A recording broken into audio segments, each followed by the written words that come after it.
అర్థమవుతుంది need of the hour and అయితే ఇక్కడ బాబ్జీ గారు సహజంగానే ఈ ఈ డ్రగ్స్ కానీ లేకపోతే ఇగో ఇలాంటి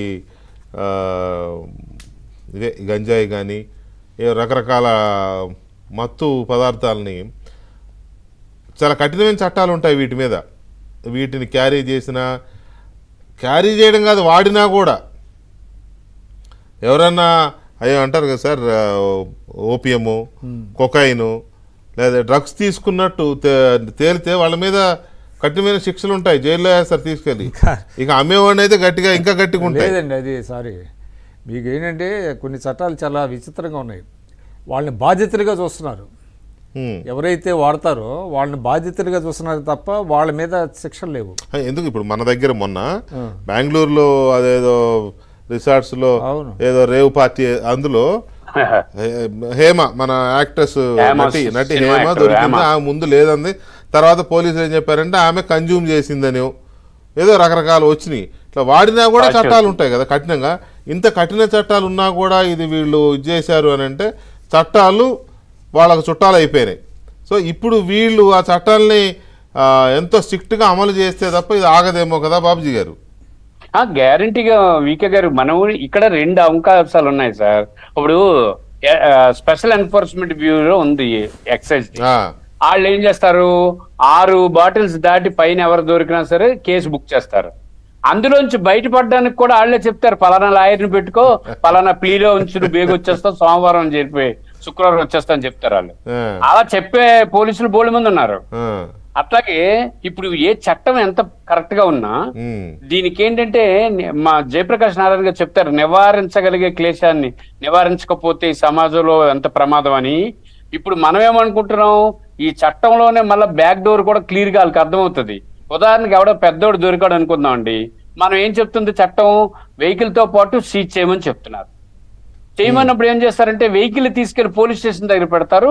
ఆ ఎవడైతే రికమెండేషన్ ఉందో ఆడిని తప్పించి రోడ్డు మీద పోయి పోరంపోకుండా ఒకరిని అక్కడ చూపిస్తారు.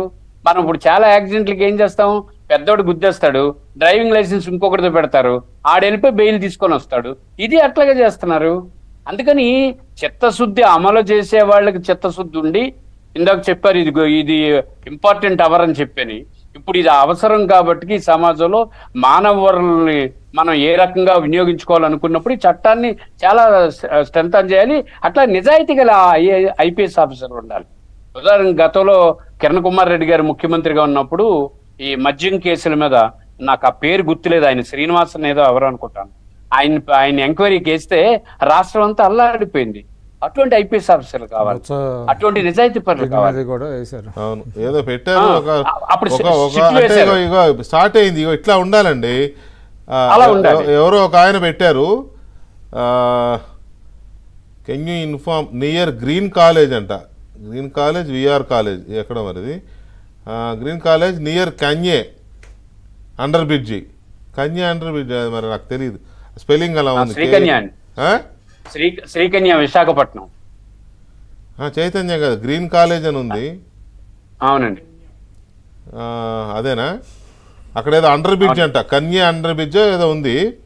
అండర్ బ్రిడ్జ్ దగ్గర గంజాయి అమ్ముతున్నారంట. శ్రీకన్య అండర్ బ్రిడ్జ్ అండి, విశాఖపట్నం. శ్రీకన్య అండర్ బ్రిడ్జ్ దగ్గర కాలేజ్, అదేదో విఆర్ గ్రీన్ కాలేజ్ ఏదో ఉంది దాని పేరు. అవునండి అవునండి, అక్కడ అమ్ముతున్నారంట ఆ కాలేజ్ దగ్గర, అండర్ బ్రిడ్జ్ దగ్గర. వీకే గారు అక్కడ ఇక్కడ కాదు వీకే గారు, ఈ టైం ఇప్పుడు సాయంత్రం. నేను అనేది సార్, మన డిబేట్ చూసే ఇట్లా వస్తున్నాయంటే ప్రజల్లో ఈ రకమైన రియాక్షన్ కూడా రావాలి. రేపొద్దున ఈ సబ్ కమిటీ వచ్చి టాస్క్ ఫోర్స్నో స్పెషల్ కమిటీనో ఇట్లాంటి పెట్టినప్పుడు వాళ్ళకి ఇన్ఫర్మేషన్ ఇవ్వాలి. ఇదిగో పలానా బడ్డీ కొట్లు అమ్ముతున్నారు, లేకపోతే పలానా చోట పలానోడు అమ్ముతున్నాడు, పలానోడు పండిస్తున్నాడు, ఇట్లాంటి వాళ్ళకి ఇన్ఫర్మేషన్ వస్తే ఇంకా ఈజీ అవుద్ది. ఇక్కడ ప్రజల ఇది చాలా ఇంపార్టెంట్. ఎప్పుడు చెప్తారంటే అండి, కానూరు కానూరు విజయవాడలో, ఇది కానూరు అండి, కానూరు అండర్ బ్రిడ్జ్ దగ్గర అమ్ముతున్నారంట. అది సిద్ధార్థ కాలేజ్ అనమాట, విఆర్ సిద్ధార్థ. ఇది ఇప్పుడు క్లారిటీ వచ్చింది, VR Siddhartha college under bridge Kanuru. ఇగో ఇటువంటివి రావాలండి. ఇటువంటివి వస్తే ప్రభుత్వానికి